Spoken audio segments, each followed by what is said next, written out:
invité à être parmi vous parce qu'effectivement, il va falloir préciser ce concept qui est devenu très populaire.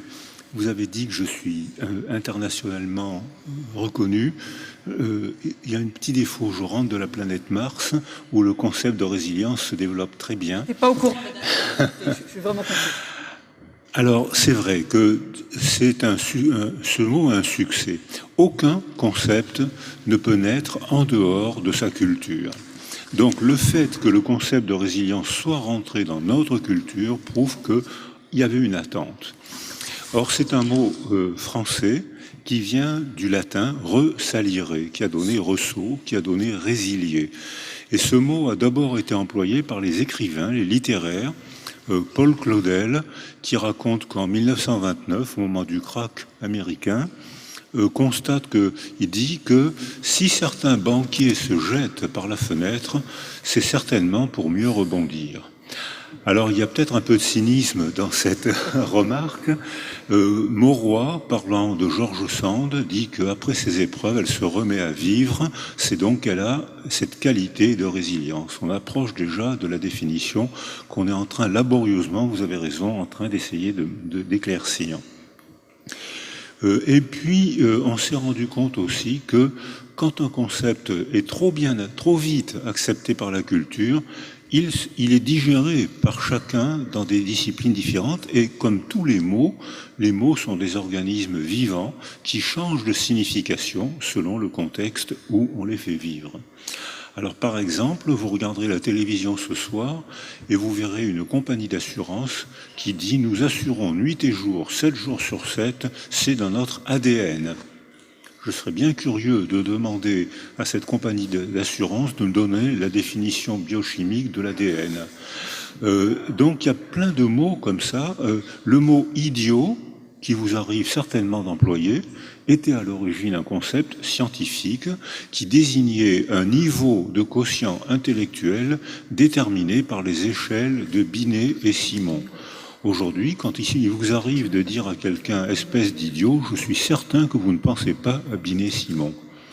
Donc ça veut dire que le concept, la définition de la résilience, il n'y a pas plus bébête, plus évident que la définition qu'on propose, c'est-à-dire que c'est la reprise d'un nouveau développement après un effondrement traumatique. Et qu'il ne peut pas y avoir de définition plus bébête que celle-là, plus évidente. On a reçu un coup individuel, familial, social, culturel. On est fracassé, on ne peut plus résoudre, on ne peut plus répondre. Qu'est-ce qu'on fait? On reste prisonnier du coup, ce qui arrive, on ne se remet pas à vivre, donc on ne parlera pas de résilience, ou bien au contraire, on se remet à vivre et on appellera ça résilience. Donc la définition est bébête, elle est évidente. En revanche, ce qui est compliqué, c'est de découvrir, de déterminer les facteurs de résilience. Et là, c'est une démarche scientifique, pluridisciplinaire. Parce que ce que je vais vous proposer, c'est que il y a un facteur neurologique. Et la neuroimagerie aujourd'hui rend observable, photographiable, et la neurobiologie rend mesurable comment, après la sidération traumatique, le cerveau ne se remet à fonctionner que s'il y a d'abord une base de sécurité. Et dans ce raisonnement que je viens de vous proposer, Descartes n'a rien à dire. C'est-à-dire que Descartes, en nous apprenant à raisonner en termes analytiques, a fondé la démarche expérimentale, et il a surtout permis la médecine expérimentale. Merci Descartes. Mais quand on voit qu'à partir d'une notion partiellement vraie, scientifiquement vraie, il n'y a pas de démarche scientifique sans réductionnisme. Pour qu'un travail scientifique soit clair, il faut le déterminer, le réduire, faire réduire l'hypothèse, la préciser, faire une méthode qu'il précise, des évaluations qui manipulent ce résultat et arriver à une conclusion que Descartes nous invite à réintégrer dans un ensemble. Merci Descartes, il a fondé la démarche expérimentale. Mais ce qui se passe, c'est que très souvent dans la culture, parce que Descartes est rentré dans la culture, quand on rentre dans la culture, chacun digère ce que Descartes nous explique à sa manière, et là, tout de suite, on voit apparaître des contresens. Exemple, Changeux découvre le rôle de l'acétylcholine, qui est un neuromédiateur, le rôle important dans la mémoire biologique. Il a été nobélisable. Ça n'aurait pas du tout été une injustice qu'il ait le prix Nobel pour cette découverte. En revanche, quand dans la culture on entend dire que tout le psychisme est déterminé par les neuromédiateurs, alors ça, peut-être on peut discuter. C'est-à-dire que c'est partiellement vrai et totalement faux. Alors ça explique un petit peu ces contresens inévitables, comme pour l'ADN ou comme pour le mot idiot de tout à l'heure. Alors il est certain qu'actuellement, un des phénomènes qui caractérise et qui impose d'employer le mot, le concept résilience, et l'association pluridisciplinaire de scientifiques pour essayer de comprendre la résilience, c'est résilience et migration. Alors, pour répondre à ce problème, il faut qu'il y ait des biologistes, parce qu'on sait que le cerveau de quelqu'un qui est traumatisé ne fonctionne pas comme le cerveau de quelqu'un qui vit spontanément dans sa famille et dans son milieu. Après un attentat, il m'est arrivé de voir des gens tellement sidérés par l'horreur incompréhensible, impossible de penser, impossible de préparer. On reprendra ce mot tout à l'heure. Impossible de préparer. C'était impensable, impensé. Je pense à l'attentat du RER à Saint-Michel, où il m'est arrivé de voir des gens qui sortaient vivants, qui n'avaient pas été blessés du tout, et donc qui ne fonctionnaient plus, qui ne pouvaient rien comprendre. Et ces gens qui étaient dans le RER disaient « Qu'est-ce qui s'est passé ? Est-ce que je suis blessé ? Est-ce que ça va recommencer ?» Et c'est vous qui n'étiez pas dans le RER qui étiez tenu de répondre à ces questions. Parce que lui, maintenant, on le sait, si on lui avait fait une neuroimagerie sortant du RER, on aurait vu que son cerveau était complètement déconnecté, incapable, sous le choc émotionnel, de traiter les informations. Il ne fonctionnait plus. Or, un cerveau déconnecté est un cerveau qui est gris. Alors qu'un cerveau vivant, on voit les nappes de neuromédiateurs, l'ordinateur les transforme en couleurs, et on voit que lorsqu'il anticipe quelque chose, on voit le rouge apparaître dans ses deux lobes préfrontaux, parce qu'il anticipe quelque chose, et l'ordinateur traduit en rouge l'intensité de la consommation de glucides, c'est-à-dire la chaleur captée et transformée en couleur. Mais bien sûr, le cerveau n'est pas rouge ni bleu. Simplement, l'ordinateur, conventionnellement, le traduit en rouge. Et puis on voit, quand s'il s'apprête à raconter ce qui s'est passé, c'est le lobe temporal. Quand il évoque une image, c'est le lobe occipital. Et on voit le cerveau sain changer de couleur et au fur et à mesure de son travail. On ne sait pas ce que le sujet pense, mais on voit son cerveau travailler et on sait comment son cerveau travaille. Quelqu'un qui a été traumatisé physiquement ou émotionnellement, c'est le même résultat. Son cerveau est déconnecté et ne traite plus les informations. Et pour le reconnecter, il faut qu'il y ait quelque chose d'encore. Donc là, je suis dans la technicité. Il faut que quelqu'un sache faire des neuroimages et sache les interpréter. Et surtout, ne pas trop extrapoler, ce qui sera difficile. Mais le premier temps, c'est de sécuriser celle dont le cerveau est sidéré. Et la sécurisation, elle est préverbale. C'est pas la peine de parler, comme j'ai entendu dire après le Bataclan, des psychologues qui disaient « Parlez, sinon vos enfants deviendront psychotiques ». Contresens total de la part de professionnels. Le premier temps, c'est de sécuriser. Je suis là, voulez-vous un café ? Plus tard, quand vous serez mieux, je vous donnerai les adresses, peut-être médicales, peut-être psychologiques, peut-être un prêtre, peut-être un sportif, quelqu'un de votre famille, un ami. Les amis, souvent, dans ces cas-là, sont des bases de sécurité supérieures à la famille.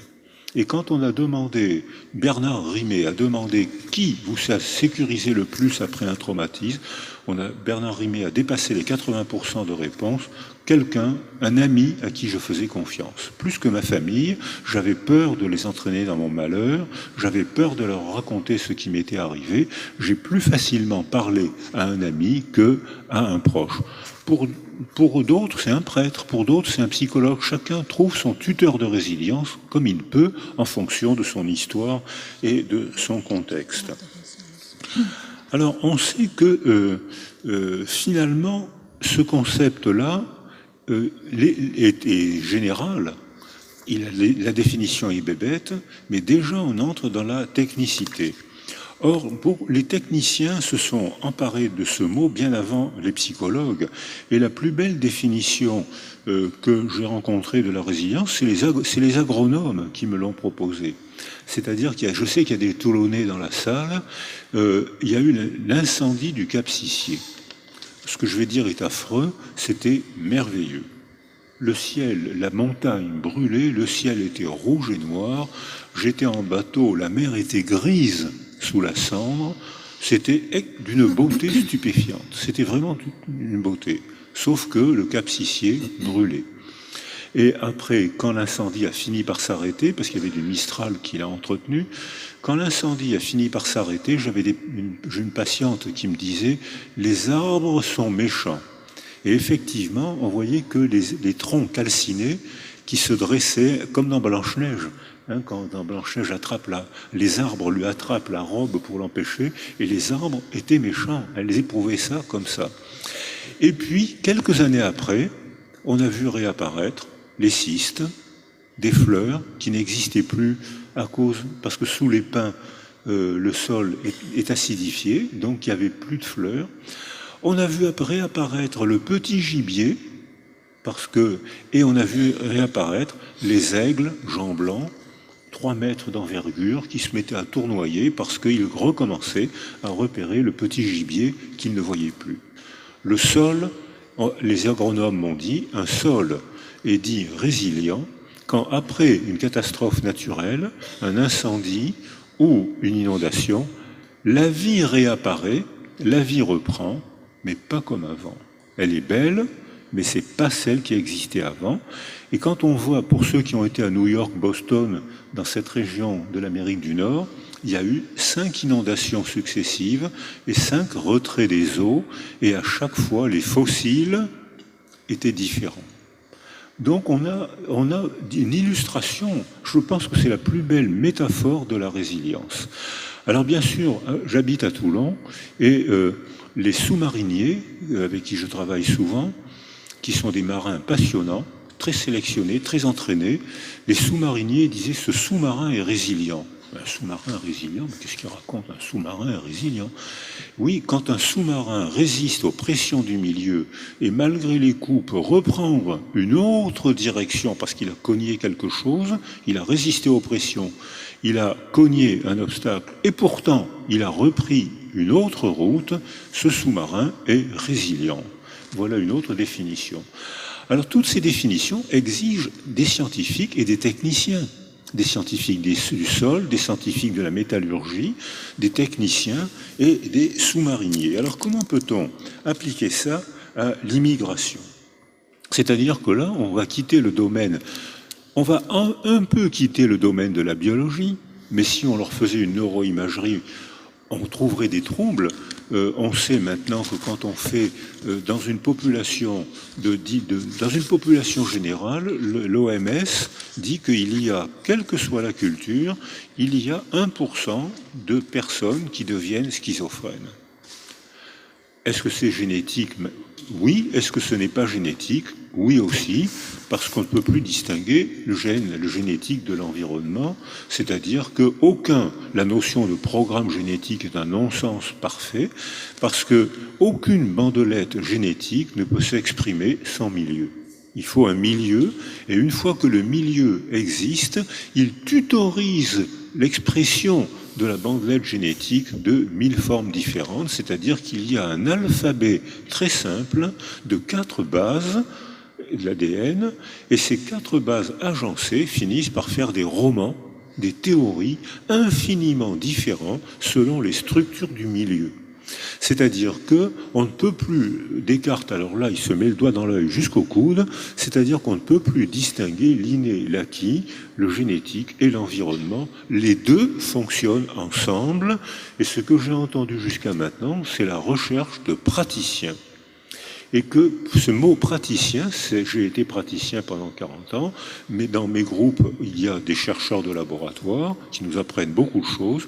Il y a des chercheurs de terrain, des praticiens qui ont une autre épistémologie, une autre manière de recueillir les informations et de les agencer. Et puis, il y a bien sûr des philosophes, des psychologues qui essayent de voir comment ça peut vivre, comment on peut faire vivre ce recueil de données dans la condition humaine. Mais pour faire ce que je viens de vous proposer, il faut accepter d'avoir une épistémologie ouverte, c'est-à-dire des équipes pluridisciplinaires. Ce qui a 30 ou 40 ans était combattu par la recherche. Il faut choisir sa spécialité et surtout ne pas changer de langage. Et maintenant, le CNRS, l'INSERM, l'Agence nationale pour la recherche encouragent les recherches pluridisciplinaires. Sauf que parmi nous, il y a des gens qui ne savent faire de recherche que tout seuls dans le laboratoire. Merci. Ils font des découvertes passionnantes. Mais il faut leur donner la parole, mais il ne faut pas leur donner toute la parole. Parce que nous, praticiens, on a un autre recueil d'informations, on a une autre manière de voir, de comprendre, et on peut les compléter. Notamment quand je parlais de ça avec Cosnier et Montagnier, qui ont été mes premiers maîtres, je leur disais, un praticien peut valider ou invalider ce que vous trouvez dans vos laboratoires. J'ai été praticien pendant 40 ans.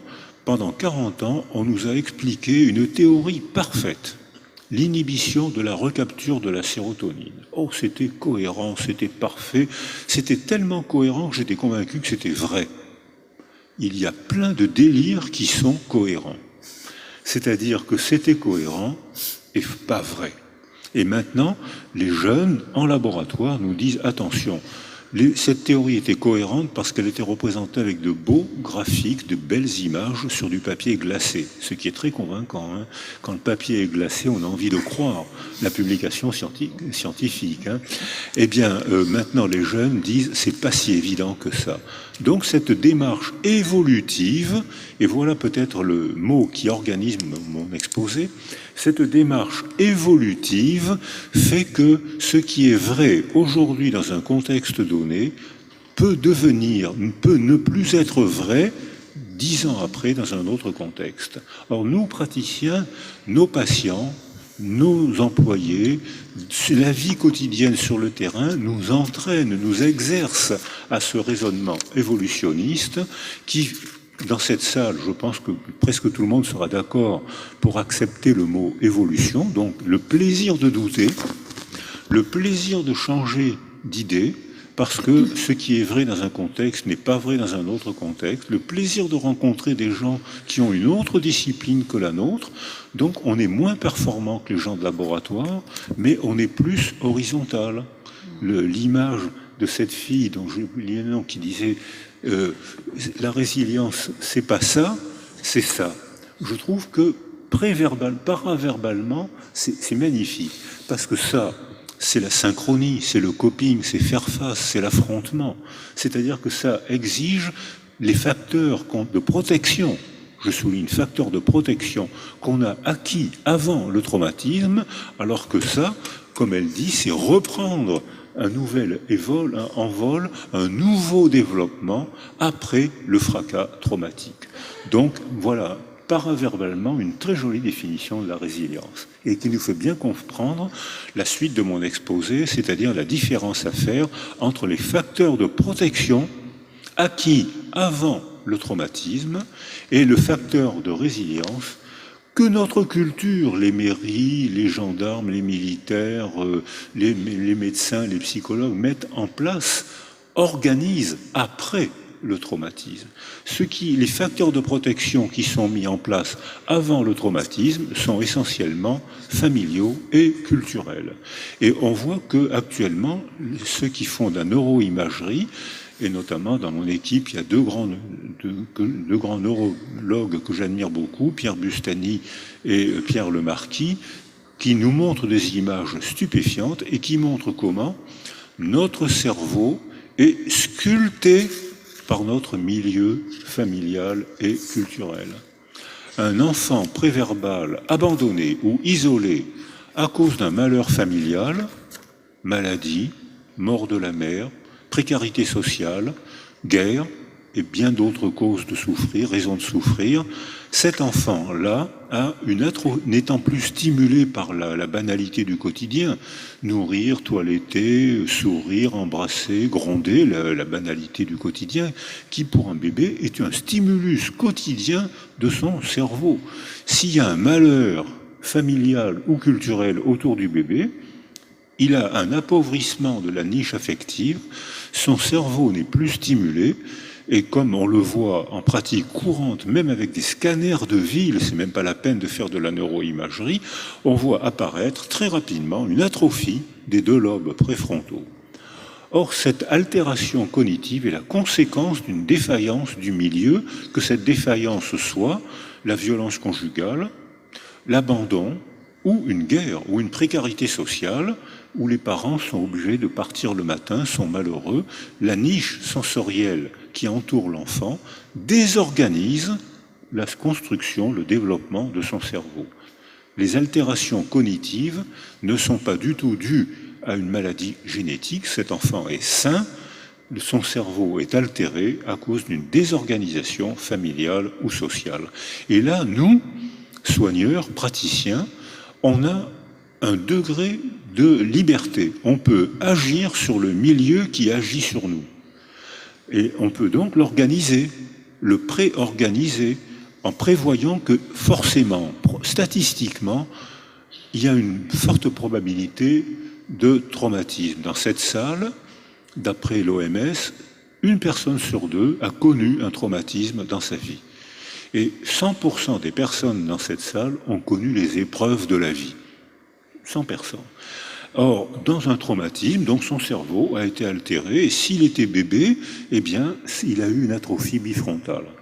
Or, les 2 fonctions neurologiques de l'atrophie du lobe préfrontal, c'est le socle neurologique de l'intention, de l'anticipation, et 2, c'est le frein de l'amygdale rhinencéphalique.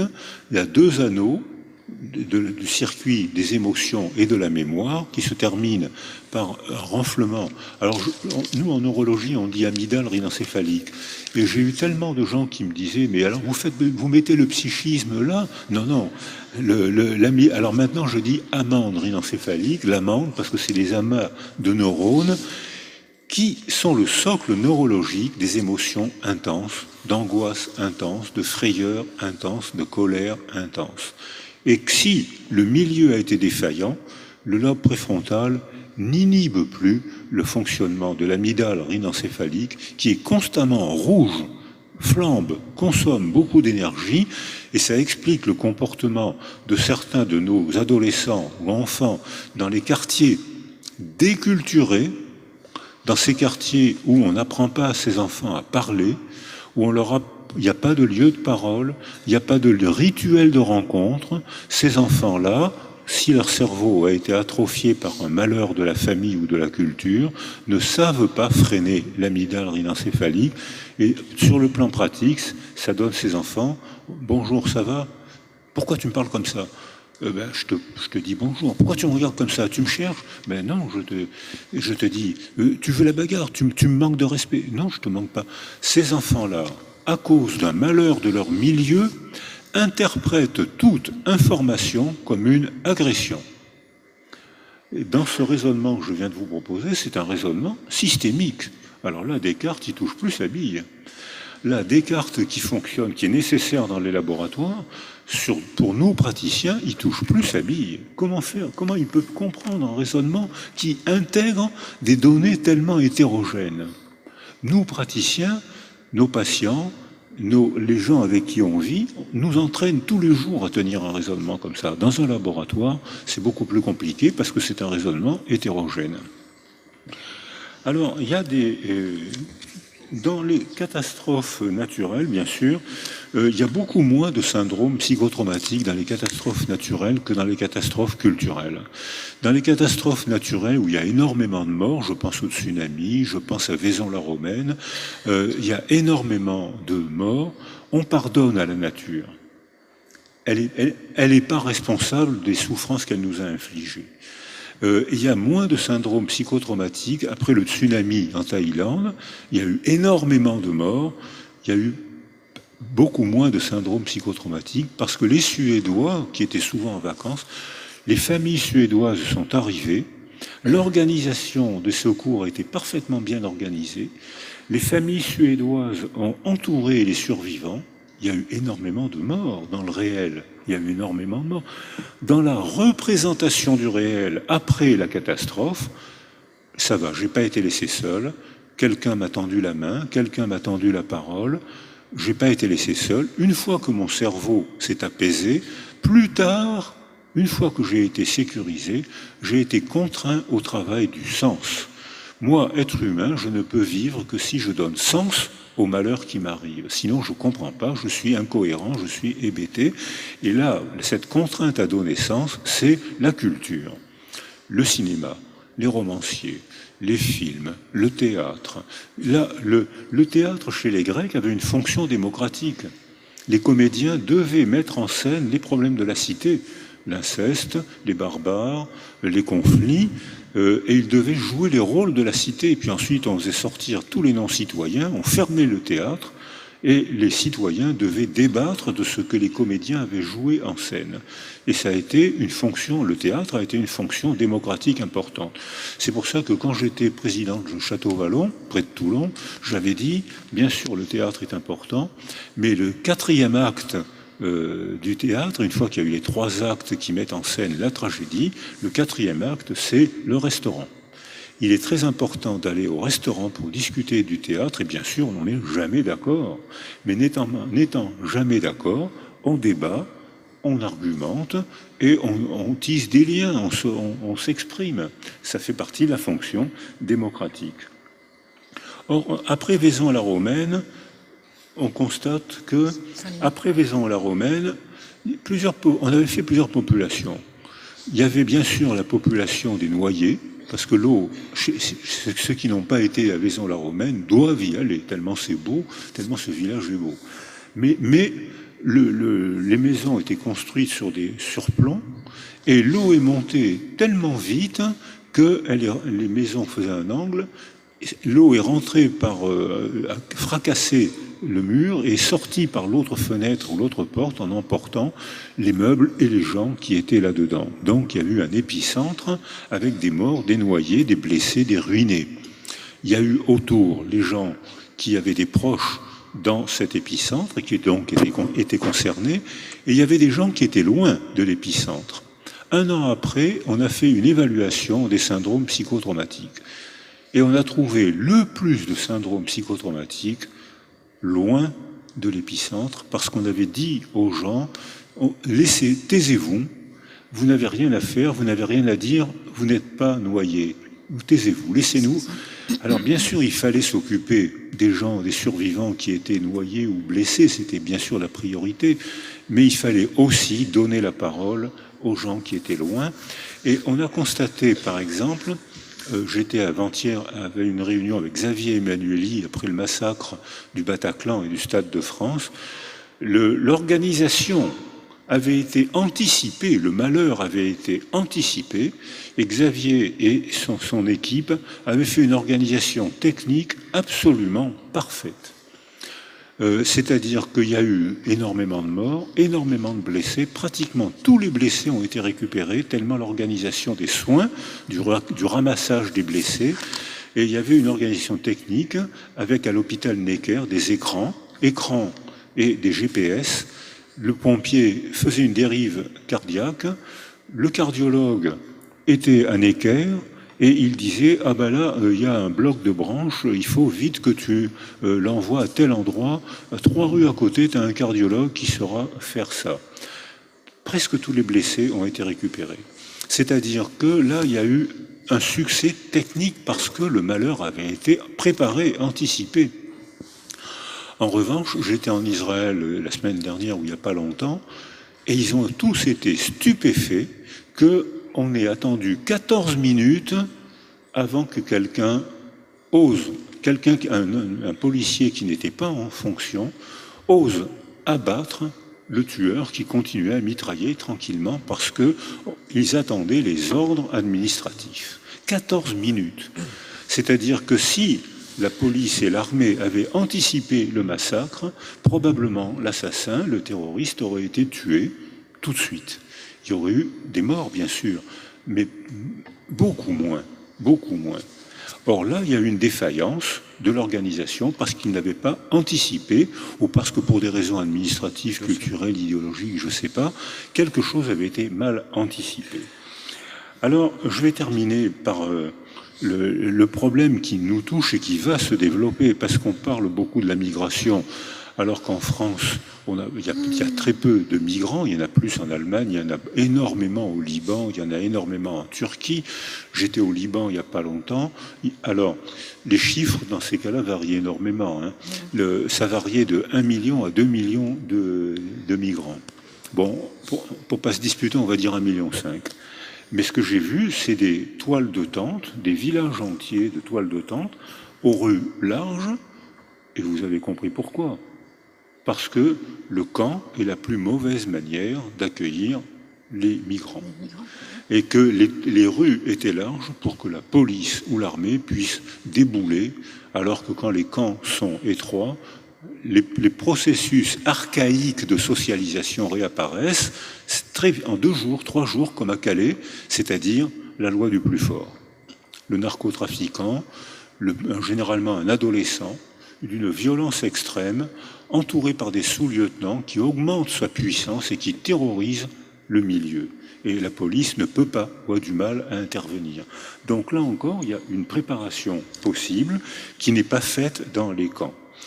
Or, on voit que maintenant, je vais citer les chiffres de l'UNICEF, avec qui j'ai la chance de travailler de temps en temps, il y a actuellement 55 guerres ouvertes, 100 conflits armés, un terrorisme planétaire, 60 millions de personnes déplacées, on attend 250 millions de migrants climatiques, 250 millions vont débouler bientôt.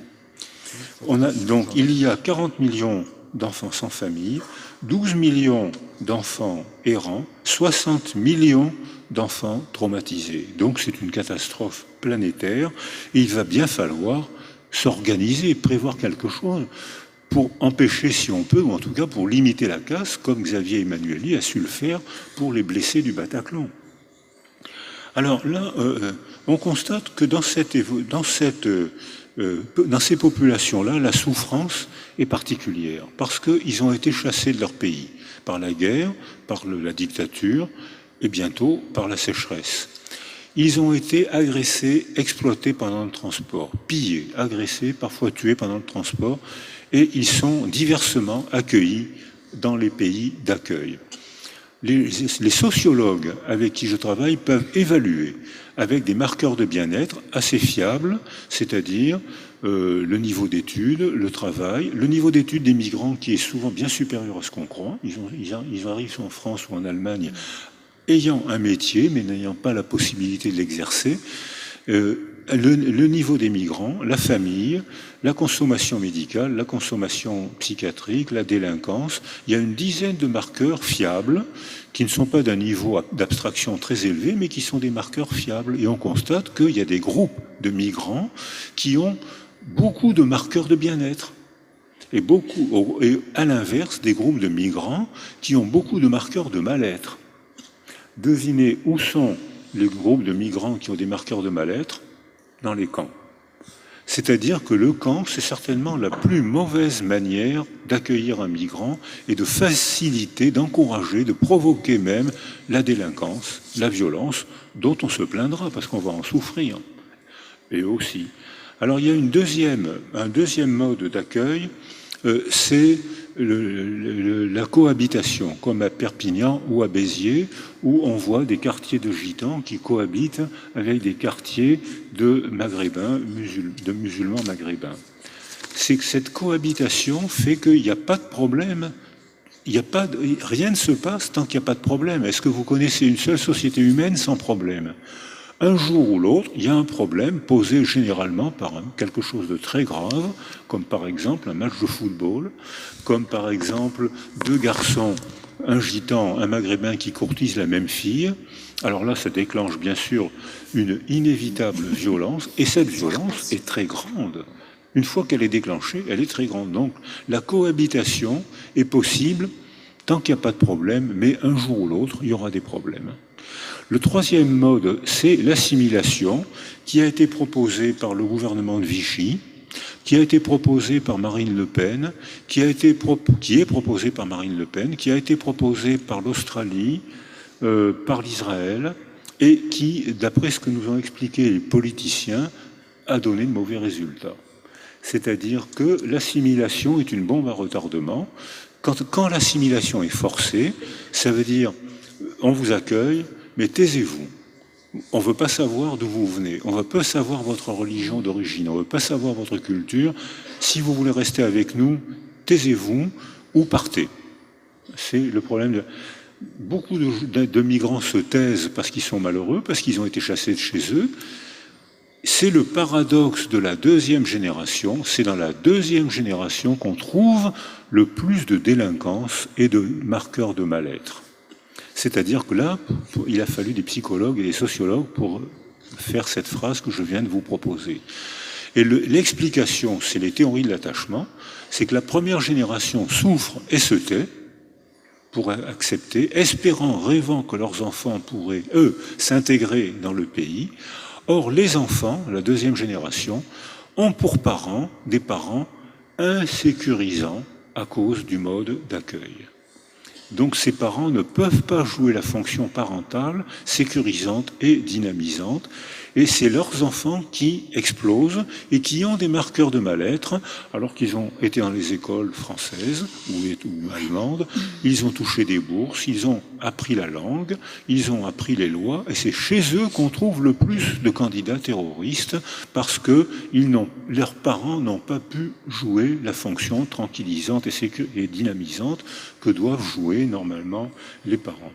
Et le quatrième mode, c'est l'intégration. Et quand on a fait des enquêtes auprès des migrants, le mode d'intégration a été plébiscité par 84% des migrants qui disaient oui, nous, on veut l'intégration, c'est-à-dire apprendre la langue du pays d'accueil, apprendre les lois du pays d'accueil, apprendre même les rituels d'interaction qui nous paraissent étranges, mais qu'on apprendra. Beaucoup de musulmans fêtent Noël, parce que c'est une manière de vivre dans le pays d'accueil. Donc, on veut apprendre. Et là, on voit qu'au bout de 3-4 générations, on voit apparaître une assimilation, mais elle n'a pas été forcée. Elle s'est faite de génération en génération, et les gens, les Italiens, sont devenus de vrais Français, même s'ils gardent la fierté du pays d'origine, même les raisonnements pour les Espagnols, et même raisonnements pour la plupart des migrants, à condition que l'immigration ne soit pas forcée. Or, il y a un phénomène là qui dépend beaucoup de l'urbanisation, c'est que il y a un phénomène, c'est que quand j'ai travaillé à Lima, les Indiens des hauts plateaux de la cordillère des Andes avaient été chassés par le sentier lumineux. Les premiers Indiens s'installaient près de Lima et trouvaient du travail comme maçons ou sur la voirie de Lima. Donc, ils pouvaient travailler, vivre et aller à pied au chantier. Puis les derniers arrivés étaient à 30 km de Lima. Donc ils s'installaient là où il y avait encore un peu d'espace. Donc ils partaient à pied, parce qu'ils ne pouvaient pas s'acheter un vélo. Donc ils partaient à pied le lundi matin pour faire leurs 30 km et rentraient le vendredi soir. Et partant à pied, ils dormaient par terre sur le chantier. Et là, on voit que ceux qui étaient loin, à cause de ce mode d'urbanisation spontanée, avaient du mal à s'intégrer parce qu'ils ne faisaient que travailler et lutter contre la fatigue et contre le sommeil. Donc, alors que la première génération qui était proche du centre des villes s'est très facilement intégrée. Or, c'est un peu ce qu'on constate aujourd'hui. Quand je suis arrivé au monde, avant la Deuxième Guerre mondiale, il y avait 3 mégapoles. Aujourd'hui, bientôt, je crois qu'on va dépasser les 20 mégapoles. C'est-à-dire que on voit ce phénomène d'urbanisation cultivé au centre de la ville et de moins en moins cultivé et retrouvant les processus archaïques de socialisation au loin. Alors, je vais terminer, et je termine vraiment là-dessus, en parlant du sens. C'est-à-dire que nous, humains, on est contraints à donner sens à ce qui nous arrive, sinon on est confus. Or, on ne peut donner sens que si on a une mémoire et un projet d'existence. Et alors, à ce moment-là, on peut faire des récits. Et dès l'instant où on fait des récits, notre monde s'éclaire, et là, il faut donner la parole aux cinéastes, aux romanciers, aux psychologues, aux philosophes, à tous les fabricants de mots, aux journalistes, à tous les fabricants de mots qui vont donner une forme verbale au malheur qui nous est arrivé.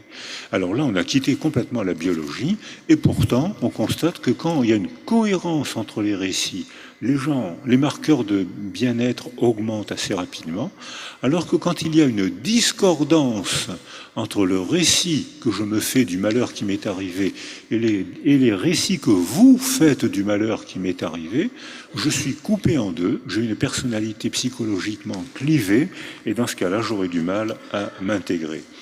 Donc voilà, je termine en disant que finalement, on peut analyser les facteurs de protection acquis avant le traumatisme, éducation préverbale, comme l'ont fait tous les pays d'Europe du Nord, et qui ont évalué les résultats, évalué l'argent mis et le retour sur investissement. Ils ont 1% d'illettrés. En France, on est à 15 ou 16%, et parmi les chômeurs, on est à 21-22% d'illettrés.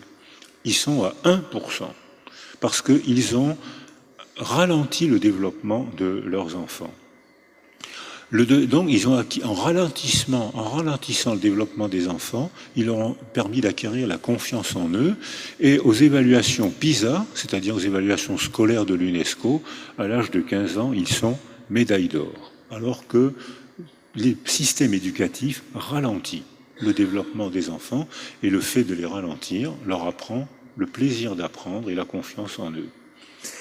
Alors là, on contrôle pas trop, mais on peut prévoir, comme je l'ai proposé tout à l'heure, pendant le trauma, on constate que plus un trauma est éloigné, moins il y a de syndrome psychotraumatique. La plupart des traumas sont commis par les proches, dans la famille ou par les voisins, et c'est là qu'il y a le plus de syndrome psychotraumatique. Et surtout, après le trauma, deux mots importants, le soutien préverbal qu'on doit prévoir et organiser, et la recherche de sens quand les gens seront devenus capables de parler. Voilà, je pense qu'avant mon exposé, vous aviez les idées claires. J'espère maintenant qu'elles sont confuses. Merci de m'avoir écouté.